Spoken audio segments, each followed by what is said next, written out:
Hey everybody, it's Ian the Off Kilter Crafter. I hope you're having a great day today.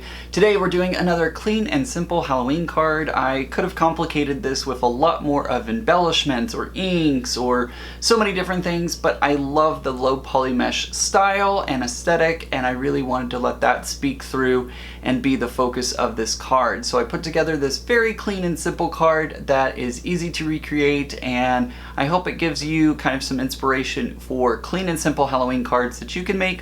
Let's go ahead and see how I put this card together.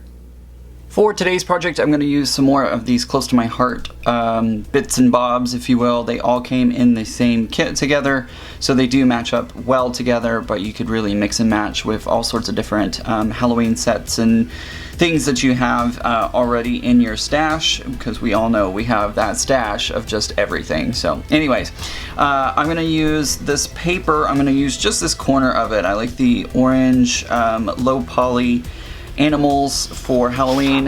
This is the Cats and Bats set. This is from Cats and Bats, which is X7224B, and same thing for this paper as well. This is Cats and Bats X7224B.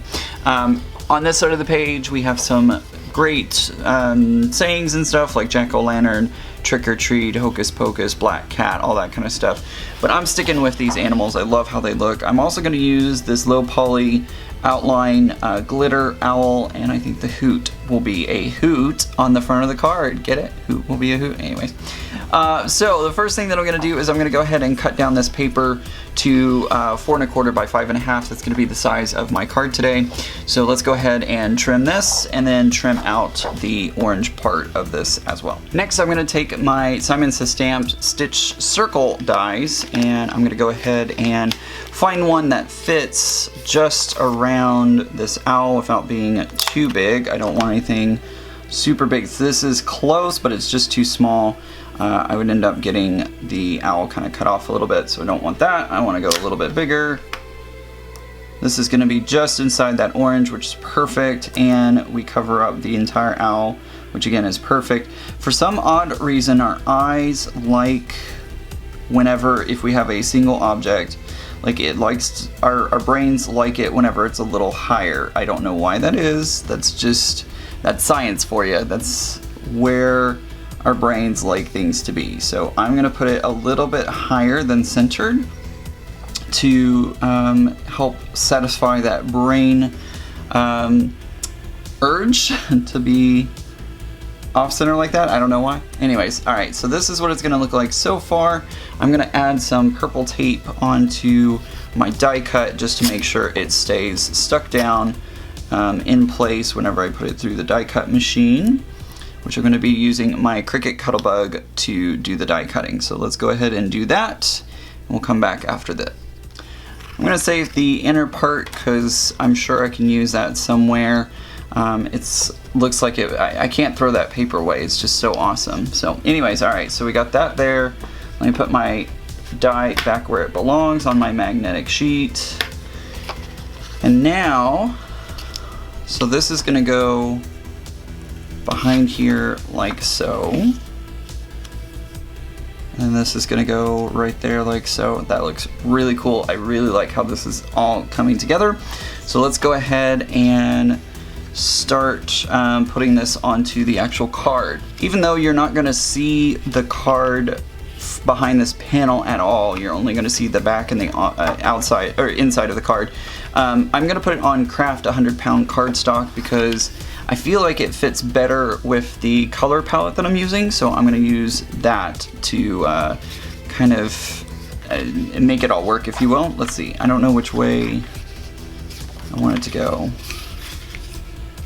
Alright, so I'm just gonna kind of finagle and move this around a little bit until I get it where I want it to go.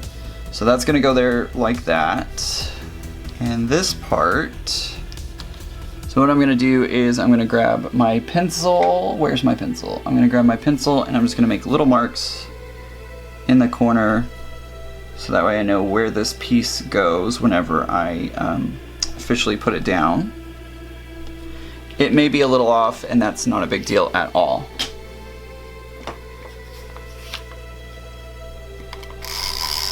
Alright, that's close enough for what I need, just like that. So now I'm going to take this piece and I'm going to add some foam adhesive to it because I want it to stand up a little bit. Okay, I've gotten all my foam tape ready to go, so I'm going to place this over my card. It's going to fit right about there, I think. So there we go, popped it up a little bit and gave it a little more dimension. I love that a lot. Next, I'm going to grab my glue sponge. Now, in the review video, if you watched that video, you saw I wasn't sure if I could store it upside down, but I've gone ahead and stored it upside down, and you might be able to see there on camera, the glue has moved and migrated up to the top. So let's give this another try. It definitely is very gluey up at the top here. So what I'm going to do now is I'm going to take my die cut and I'm just going to gently press it into the glue to see if I can get this all glued up and ready to go. Still getting it on my fingers, but it's got a whole lot more glue on it now, which that's really awesome, and I'm really happy to see that. So now I'm going to put this right in the center and push it down. Next up, I have my little hoot badge, and it is metal backed. It does already have an adhesive on it, so I don't need to worry about adhesive, and I'm just going to put it right down here in this corner, almost like overlapping. There we go. Just like that. I think these are intended for like scrapbooks, but I like how this looks on the front of the card. I will have to add extra postage because I don't think this will even fit into a regular envelope.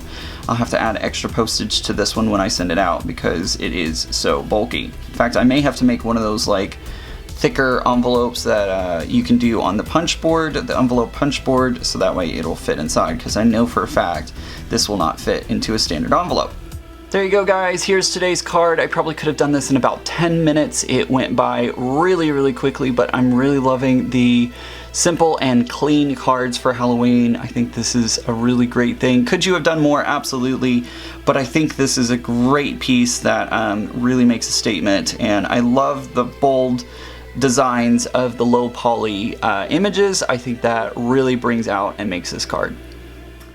So a perfect card for you to create on the way out the door to those Halloween parties this year. I really like how it came out, and I hope it gives you inspiration to create your own version. Just remember, guys, if you use large embellishments, you need to make sure to put extra postage on those envelopes just to make sure that the weight doesn't affect it getting to its recipient on time, and especially because mine's going to be a lot thicker, it probably, well, it's not probably, it's definitely going to need a bigger envelope to get it from point A to point B. I think that's going to do it for today's video. If you liked today's video, give it a thumbs up, let YouTube know that you like my video, and then hopefully YouTube will share it out across YouTube land.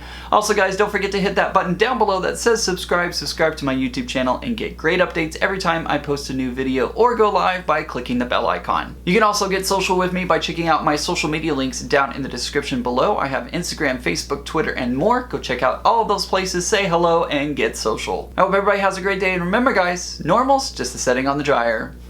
Bye!